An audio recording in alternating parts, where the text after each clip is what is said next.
ஐயனார் துணை சீரியல்ல இனி எபிசோட்ல என்ன நடந்திருக்கு அப்படிங்கிறத பார்க்கலாம். இப்ப பாண்டி நடேசன் எங்க இருப்பாப்ல அப்படின்னு தெரிஞ்சுக்கிட்டு கரெக்டா நம்ம செம்பருத்தியோட இட்லி கடைக்கு போயிடுறாப்ல. அங்க போய் பார்த்தா நடேசன் பொட்டலம் கட்டிக்கிட்டு இருக்கிறாப்ல இல்லையா?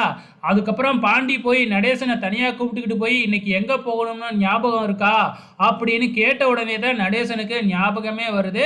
ஸோ பீகார் போறதையே தலைவர் மறந்துருக்கிறாப்ல. அதுக்கப்புறம் என்ன செம்பருத்தி கிட்ட வந்து நான் தான் சொன்னேன்ல ஏற்கனவே பீகார் போகணும்னு, இவன் தான் என்னோட மூணாவது பையன் அப்படின்னு இன்ட்ரடியூஸ் பண்ணி வச்சுட்டு அதுக்கப்புறம் என்ன கிளம்பிடுறாங்க.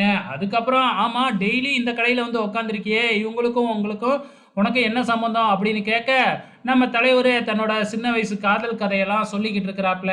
அதே நேரத்தில் இங்கே பல்லவன் பாண்டிக்கு ஃபோன் பண்ணி அப்பாவை கண்டுபிடிச்சாச்சா அப்படின்னு கேட்க அவர் அழைச்சிக்கிட்டு தான் வந்துக்கிட்டு இருக்கேன் அப்படின்னு சொல்கிறாப்புல.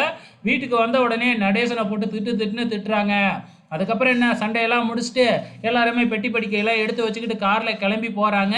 நம்ம சோழன் தான் வந்து பார்த்திங்கன்னா மோதிரத்தை சாமி போட்டாக்கிட்டே வச்சுட்டாப்புல இல்லையா?